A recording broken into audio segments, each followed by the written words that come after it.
Assalamualaikum warahmatullahi wabarakatuh. Baiklah teman-teman sekalian, setelah kalian libur 1 minggu, jadi kembali lagi kita akan bahas mata kuliah akuntansi keuangan 3. Terakhir kalian diberikan tugas bab 17 bagian 1. Langsung saja kita masuk ke bagian soal. Di sini tanggal 1 Januari 2011 PT ABC membeli obligasi PT XYZ dengan harga 1.874.749. Lalu nilai nominal obligasi adalah 2 juta dengan bunga obligasinya adalah 14% dan bunga pasarnya adalah 18%. Nah, ada teman kalian yang menanyakan perbedaan antara 2 juta dan 1.874.000 sekian ini apa gitu. Kalau kalian lihat, nilai nominal obligasi 2 juta ini adalah nilai yang harus dibayarkan pada saat jatuh tempo, yaitu 2 tahun nih. Jatuh temponya obligasi 2 tahun. 2 tahun setelah tanggal pembelian itu harus dibayarkan dengan total 2 juta rupiah. Nah, sementara nilai 1.800 sekian ini adalah nilai yang dibayarkan oleh PT ABC ke PT XYZ pada tanggal pembelian 1 Januari 2011. Artinya tanggal ini PT ABC kasih uang ke PT XYZ dengan nilai segini. Nah, berarti kalau kita kaitkan dengan teori, 2 juta ini adalah future value-nya, sementara 1.800 sekian ini adalah present value dari 2 juta ini. Jadi kalian tidak perlu mencari berapa nilai present value-nya untuk soal ini karena sudah diketahui. Nah, lalu bunga dibayarkan 2 kali dalam setahun, tanggal 1 Juli dan tanggal 1 Januari. Jatuh tempo 2 tahun, berarti kalau dari 1 Januari 2011 berakhir di 1 Januari 2013. Nah, kemudian investasi obligasi dimaksudkan untuk HFC. HFC ini adalah held for collection. Kalau ada yang masih belum paham ya, ada 2 jenis debt investment, held for collection sama trading ya. Sudah dibahas di video sebelumnya, jadi kalau kalian mau atau pengen paham lagi, silakan dibuka kembali video sebelumnya di learning.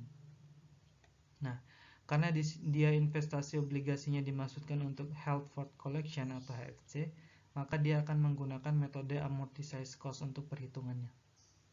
Sementara kalau trading itu dia pakai nilai fair value. Artinya kalau dia menggunakan metode amortized cost, otomatis langkah awal untuk membuat jurnal, nanti kita harus membuat schedule amortisasinya. Apakah amortisasi diskonto atau amortisasi premium, tergantung. Lalu instruksinya ada 6 ya. Yang pertama kita disuruh untuk membuat schedule amortisasi, yang kedua kita disuruh untuk membuat jurnal untuk pembelian sampai seterusnya sampai penjualan obligasi. Oke, kita masuk ke penyelesaian soalnya. Nah, perhatikan di sini instruksi pertama adalah kita disuruh untuk membuat schedule amortisasi ya, teman-teman. Nah, namun perhatikan schedule amortisasi itu dibagi menjadi 2 sebenarnya. Ada amortisasi diskonto sama amortisasi premium. Nah, perbedaannya atau cara kalian tahu apakah kalian harus buat amortisasi premium atau diskonto itu lihat dari nilai present value dan juga future value-nya.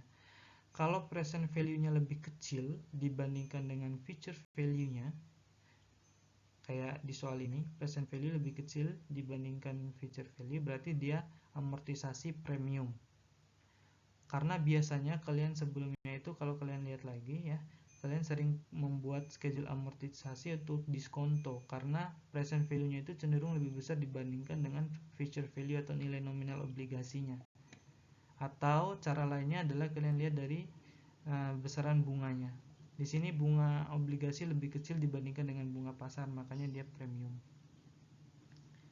Oke, berarti kita buat amortisasi premium ya, amortisasi premium. Kalian buatkan tabel seperti ini. Ada kolom date, cash received, interest revenue, bond premium amortization, sama carrying amount of bond. Kita buat schedule mulai dari tanggal pembelian 1 Januari 2011 dimana kita beli dengan harga 1.874.749, kita masukkan sebagai carrying amount of bond pertama ya. Lalu di tanggal 1 Juli dan 1 Januari, pertama berarti 1 Juli 2011 ya, 1 Juli 2011 itu langsung ada penerimaan bunga ya, penerimaan bunga dan juga amortisasinya, amortisasi premiumnya. Kita catat untuk penerimaan bunga di sini cash receive sebesar 140.000 diperoleh dari 14% bunga bond dikalikan dengan nilai nominal 2 juta ya. Dikalikan nilai nominal 2 juta lalu dikalikan dengan 6/12. Kenapa di sini dikalikan 6/12? Karena 14% bond ini adalah bunga tahunan. Sementara di sini bunga itu dibayarkan tiap 2 kali dalam sebulan, yaitu 1 Juli dan 1 Januari, di mana rentangnya adalah 6 bulan. Makanya di sini kalian kalikan 6/12 seperti itu ya teman-teman ya. Nah, hasilnya 14% kali 2 juta kali 6/12 adalah 140.000. Sekali lagi ingat, untuk penerimaan bunga kalian jangan sampai mengalihkan dengan nilai yang 1.800.000 carrying amount ini, tapi kalian harus mengkalikannya dengan nilai nominal obligasi atau future value yang harus dibayarkan di akhir jatuh tempo 2 juta. Dapatnya 140.000 dan bunga yang diterima untuk setiap tanggal 1 Juli dan 1 Januari itu nominalnya sama, 140.000 ini perhitungannya sama. Lalu untuk interest revenue di sini didapat 168.727 diperoleh dari bunga pasarnya 18% nih dikalikan dengan carrying amount. Oke, lihat ya perbedaannya. Kalau untuk memperoleh bunga setiap tanggal Juli dan Januari itu kita kalikan dengan nilai nominal obligasi, tapi kalau untuk mencatat pendapatan bunganya itu kita kalikan dengan carrying amount-nya. Carrying amount tahun sebelumnya, artinya baris di atasnya, 1.874.749 dikalikan dengan 6/12 ya, karena sama dengan yang di atas. 18% ini adalah bunga per tahun, jadi kalian harus kalikan dengan 6/12. Oke, dapatlah nilai 168.727.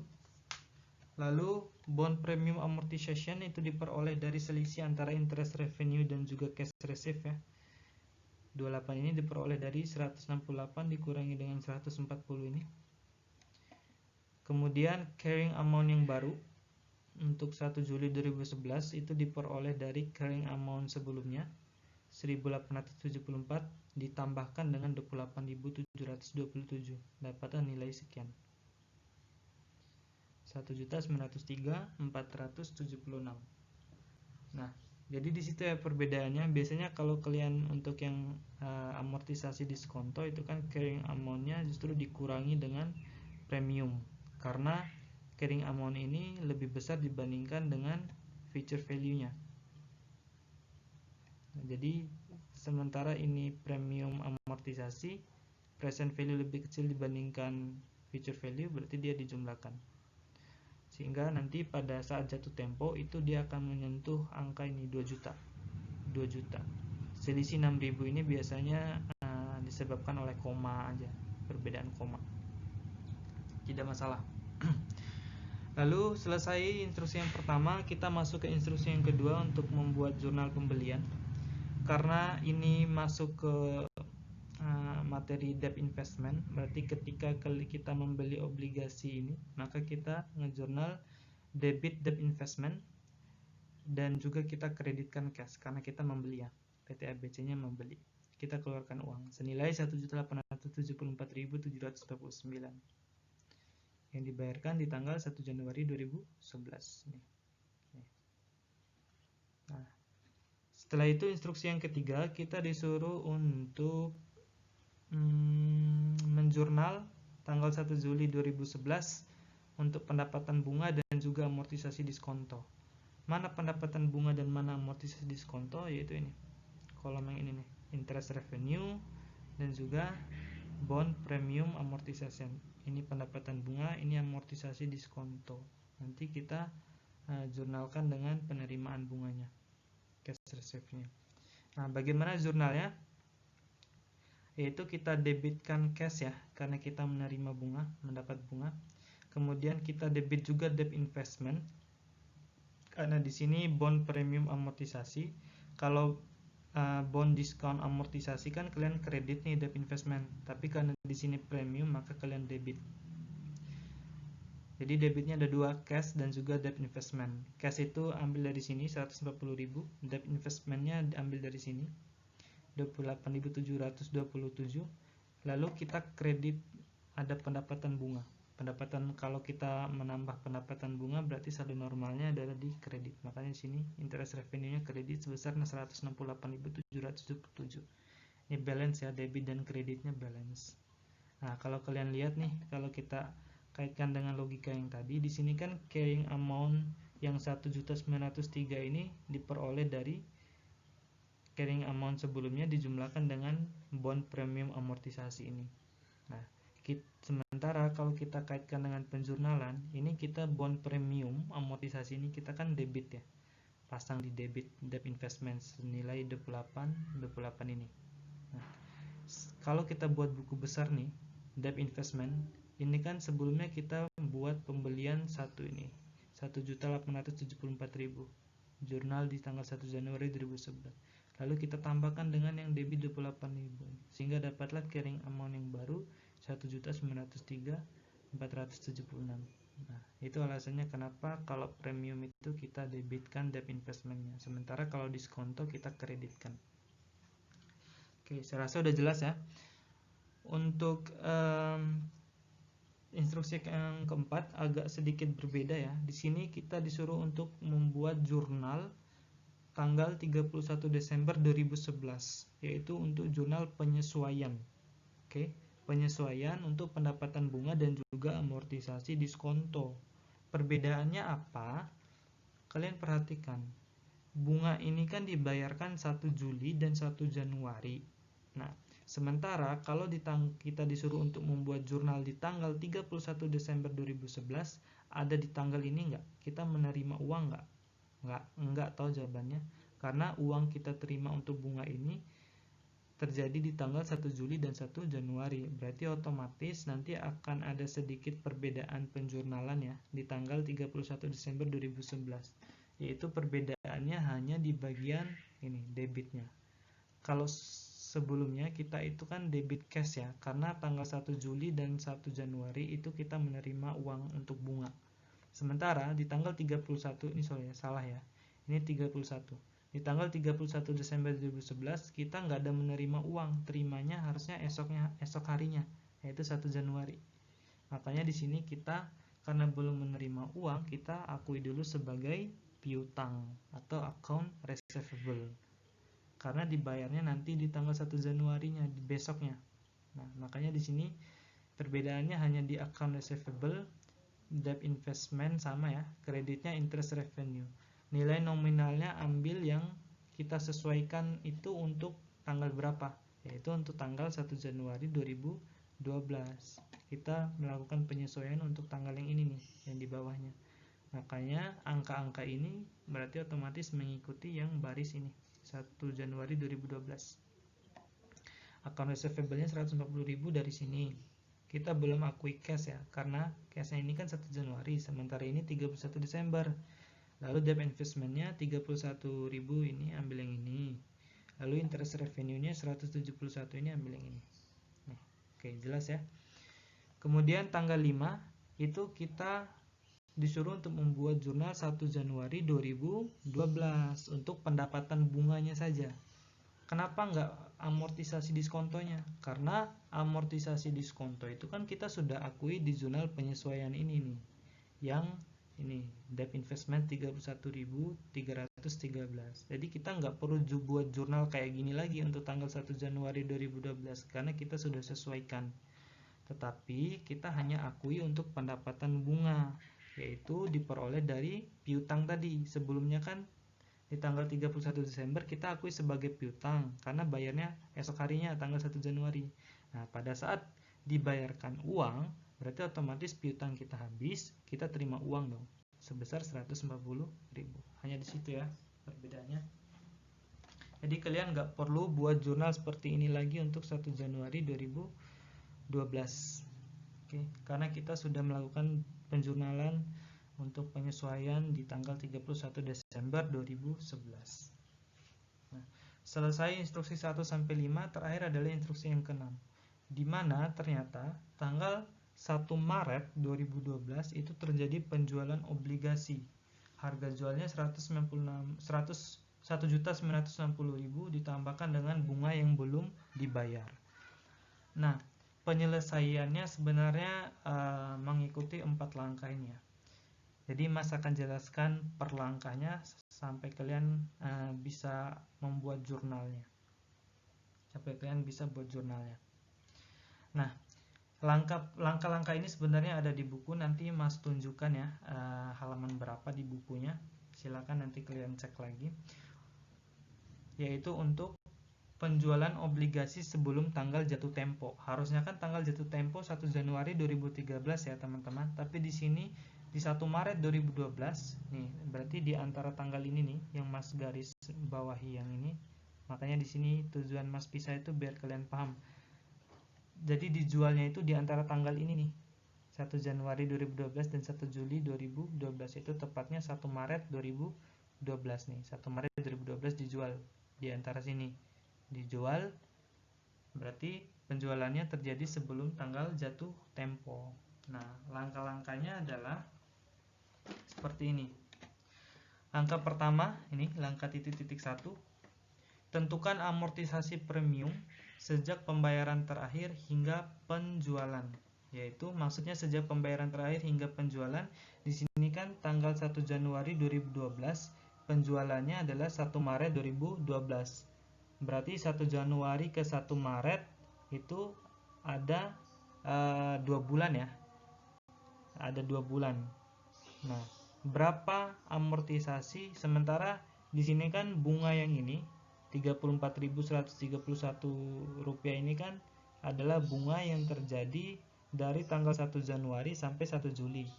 Nah, pertanyaannya berapa kalau dari 1 Januari sampai 1 Maret ini? Nah, ini yang kita hitung. Yaitu tinggal karena 1 Januari sampai 1 Maret itu adalah 2 bulan, berarti 2 dibagikan dengan 6. Kenapa 2 dibagi 6? Karena nilai 34.000 ini yang Mas bold, ini kan dari 1 Januari sampai 1 Juli, yaitu selama 6 bulan. Sementara dari 1 Januari sampai 1 Maret itu hanya 2 bulan, berarti 2 per 6 dikalikan dengan 34.131. Itu adalah bunga yang tetap dibayarkan ke penjualnya, yaitu senilai 11.377. Nah, dapat ya. Kemudian langkah kedua adalah kalian tentukan keuntungan atau kerugian. Pasti ada keuntungan atau kerugian karena di sini adalah penjualan yang dilakukan sebelum jatuh tempo. Cara menentukannya adalah berarti fair value dikurangi dengan book value-nya. Fair value-nya berapa? Yaitu fair value-nya adalah 1.960.000 ini ya. 1.960.000. Lalu book value-nya itu berapa? Yaitu kalian lihat book value-nya itu kan sebenarnya kalau di tanggal 1 Januari 2012 itu kan 1.934.789. Tapi penjualannya itu kan 1 Maret. Makanya untuk menentukan carrying amount 1 Maret 2012 ini yaitu diperoleh dari 1.934.000 ini ditambahkan dengan bunga yang dari 1 Januari sampai 1 Maret yang ini 11.377 ini. Nah, dapatlah carrying amount-nya itu adalah 1.946.166. Nah, ini kan future value 1 Maret 2012. Book value 1 Maret 2012-nya berapa? Ada nggak di sini 1 Maret 2012? Nggak ada, adanya hanya 1 Januari 2012. Maka kita hitung, makanya di sini kenapa kita hitung langkah pertama itu adalah bunga sampai 1 Maret 2012, yaitu 11.377. Sehingga nilai 1.946.166 ini adalah carrying amount 1 Maret 2012, tanggal penjualan ini. Selisihnya adalah gain, karena fair value lebih besar dibandingkan dengan carrying amount atau book value-nya, book value yang baru. Nah, setelah itu langkah selanjutnya adalah kalian menghitung bunga berjalan yang harus dibayarkan ke penjual saat pembayaran bunga terakhir hingga tanggal penjualan. Mana bunga berjalan yang harus dibayarkan ke penjual? Yaitu yang ini nih. Ini kan bunga yang harus dibayarkan nih setiap tanggal 1 Juli dan 1 Januari, yaitu 140.000, nilainya sama. Oke. Tapi kalau di sini kan kita terakhir bayarnya ya, kalau kita perhatikan di sini kan dia jual 1 Maret 2012 ya. Berarti di antara tanggal ini. Nah, sementara dia bayar terakhir, kita menerima terakhir bunga itu kan tanggal 1 Januari 2012, 140.000. Tapi dijual 1 Maret. Berarti masih ada 2 bulan kan yang belum kita terima uangnya. Nah, kita hitung 2 bulan itu berapa nilainya. Makanya di sini untuk menghitungnya berarti 2/6 sama kayak ini ya. 2/6 dikalikan dengan 140.000 ini. Karena 140.000 ini kan setiap 6 bulan kita perolehnya. Kalau hanya untuk 2 bulan berapa? Yaitu 46.667. Ini dikalikan 140.000. Oke. Baru langkah terakhir adalah kita buat jurnal untuk penjualan 1 Maret 2012. Jurnalnya adalah berikut. Kita debitkan cash karena kita menjual kan, berarti kita menerima uang. Dan nilai jualnya ini cashnya adalah dihitung. Di sini ada keterangan bahwa 1.960.000 plus bunga yang belum dibayar. Bunga yang belum dibayarkan itu maksudnya adalah bunga ini nih, selama 2 bulan ini, yaitu 46.667. Ini ditambahkan ini dapat 2 juta sekian, 2.667. Lalu kita kreditkan interest revenue ya. Interest revenue-nya ini dari sini, pendapatan bunganya. Pendapatan bunga yang masih tetap harus kita akui gitu. Kita menerima uang tapi kita juga masih menerima interest revenue untuk 2 bulan ini, yaitu 46.667.